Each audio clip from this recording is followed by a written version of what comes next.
the Champions League final. I'd like to take you back, if I can, to your first Champions League final as a manager. Obviously, it was in your first season as well of management, getting all the way to the final, winning it with Barcelona. I was lucky enough to be there. Your team was absolutely wonderful. I just wonder, though, because it was your first season, did it in any way fool you into thinking that this competition was more straightforward than it perhaps has been since? And I just wonder how your view of winning the Champions League has changed over perhaps the last 12 years. You know, I'm fortunate. I was fortunate alongside with many people. When you have in your career as a manager was one time arrive in the last stages or the challenge to win the Champions League is great. So it doesn't mean that you have to win the Champions League every season and win everything. Most of the times you are not even there for a long your career. I don't ask anything else that I lived so far in my career, and I'm pretty sure I will not ask anything more. So it just to work to try to arrive in the last stages. This year we made a fantastic Champions League tournament, and we are in the final, and we have 4 or 5 days to prepare the final. That's all. So, and when I started being manager, I never thought for one instant to get or to live what we live with many people, what we live in these 12, 13 years as a manager. Never, ever, impossible. So what could ask more of that?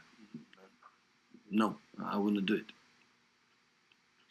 And do you have your team in mind for this week yet? And if not, is there anything that the players can do this week between now and the final to work their way into your starting lineup? No, they are ready.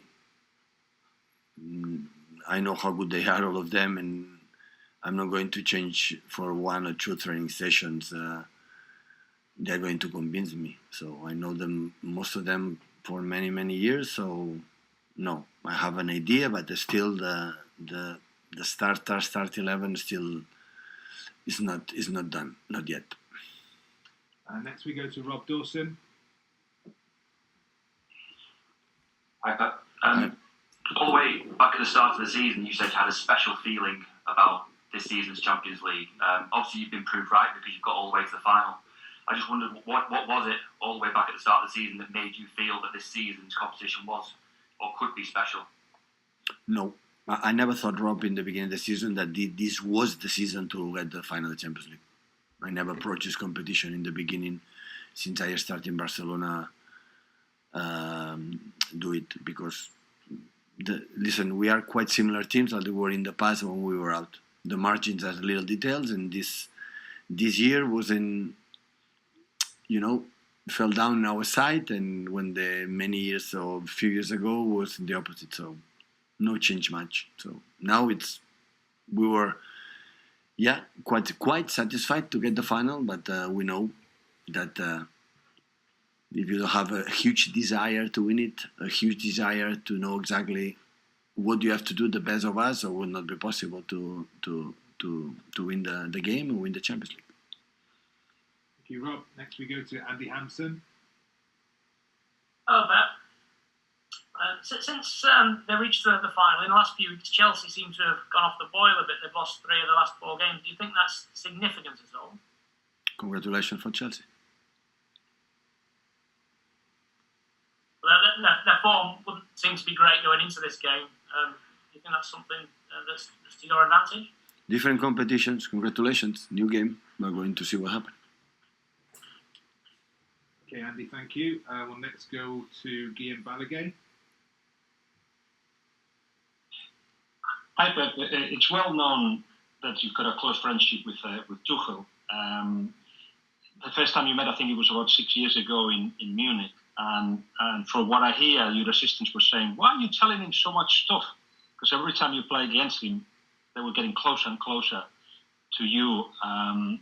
Could you give us a little bit of an insight of those conversations? I mean, there was plenty of learning from you as well. There was plenty of good wine. What was going on there? No, Thomas Reschke, he was in that moment working in Bayern Munich, and he organized a dinner together in Munich in a nice restaurant, Schumann's Bar, with Peter Hermann. In that moment, was assistant coach from Jupp Heynckes, and we talk football, and football. That's all. So we talk about this, about that, and what their feelings, our loves about in that moment the good players, bad players, and football. With football, with interesting people, because I learn a lot, and a good food and a good wine always is a nice moment to share. So good memory. So since then, we grew up, and of course, and both of us, we have a good relation. I respect him, but he knows, I know, so we want to win. Thank you, Guillaume. Dom Dietrich. Hi, Pep. You okay? I just wanted to ask you about Phil Foden, and I guess the Phil Foden you first met when you first arrived at the club compared to the Phil you know today. What sort of journey has he been on as a footballer and as a man, and how important is he to this team going into the final? Well, we cannot expect one player start with 17 years old training with us. It will be the same player with 20 years old. You're being the 20-year it would be the same player with 20 years old. He would have not played the minutes that he played this season. So he grew up, his ambition, and he's ready. So he's playing good this season, and we're going to see. He has his chance to play the final. Thank you, Dom. Next we go to Gideon Brooks. Hi, Pep.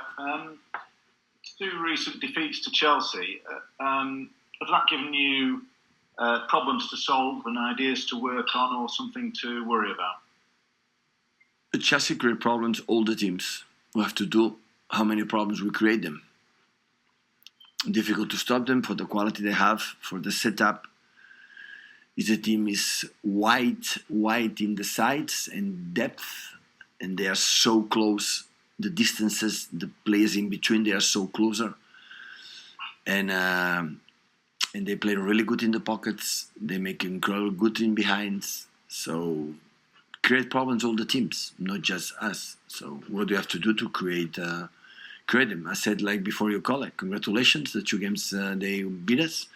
So it's another competition, the final, and we will see what happens. Thank you, Gideon.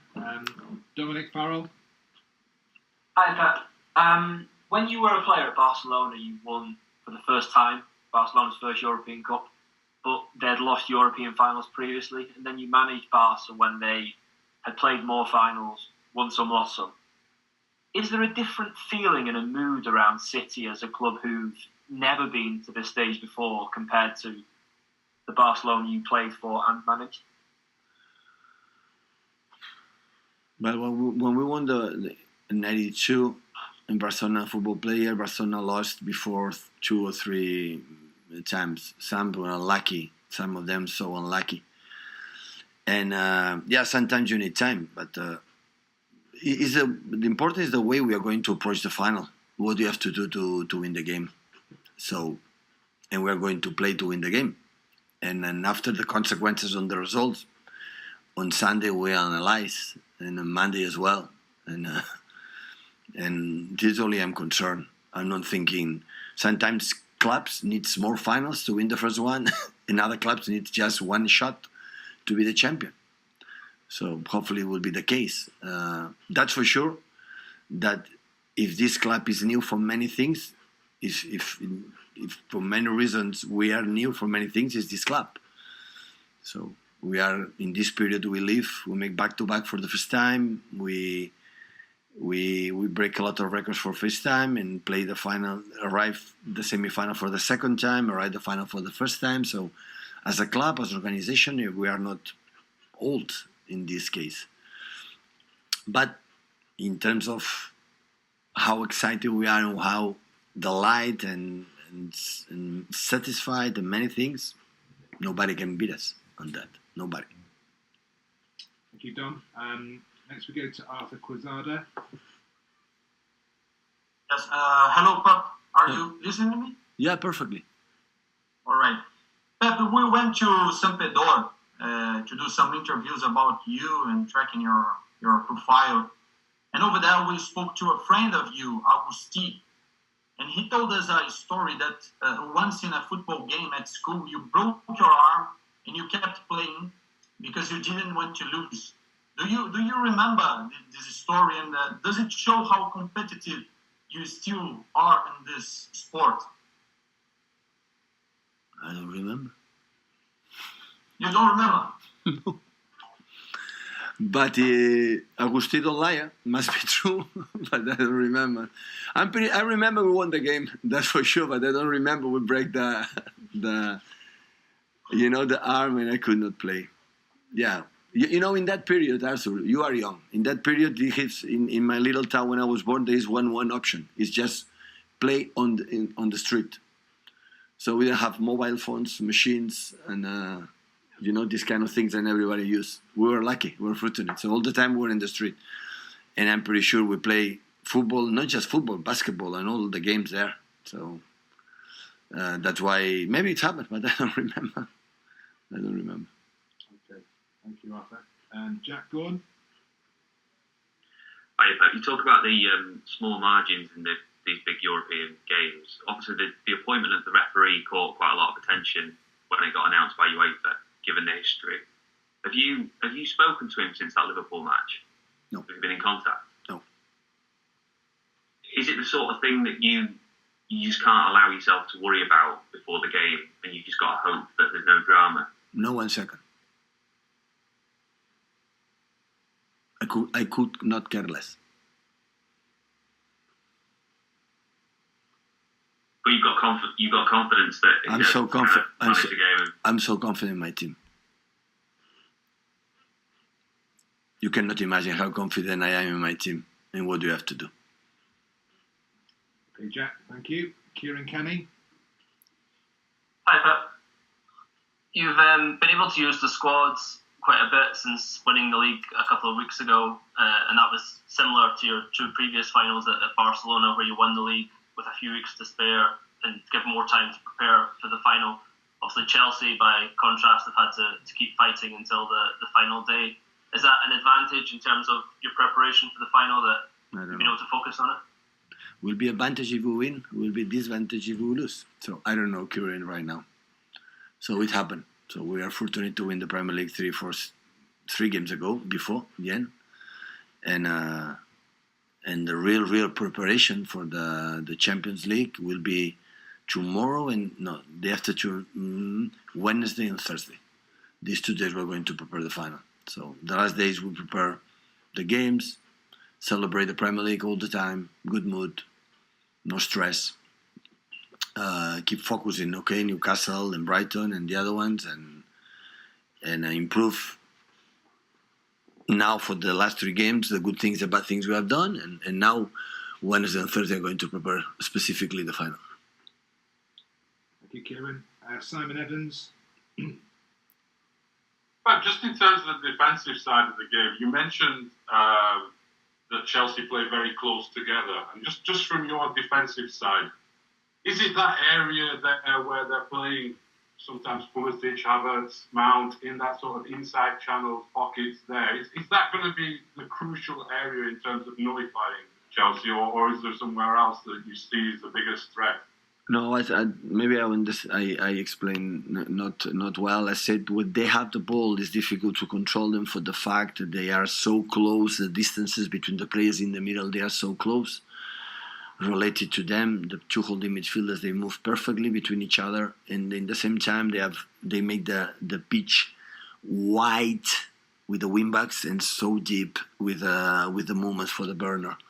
So that's why it's difficult to control, because with that movement they move perfectly with Pulisic and Mount in the pockets, and once they get the ball they are so direct. They are not the players for the pass the ball. They are the movement so clever. That's why I saw this morning yesterday they played Aston Villa, and the first time they were losing 1-0, but they play good in terms of they control the game. They know exactly what they have to do. The process, the methodology, all the the process they do it really well. So that's why it's a fine. It's a final Champions League. So I could not expect, less tough, opponent. And so we know it, and okay, we are going to face them, knowing what you have to do to beat them. So I'm more concerned what you have to do with the ball. So it's a team created to do what they have to do with the ball. Our strategy without the ball is run as much as possible, and our strategy as a team from the day one when we arrive is what we do with the ball. And this is what I'm going to work the last 2-3 days before the final on Saturday. The last question we'll take, please, from Alexis Hontag. You're on mute, Alexis. Yeah. Hi, Pep. Following the previous question, do you expect a very defensive game in Porto, and the winner being the team who strikes first, the first goal?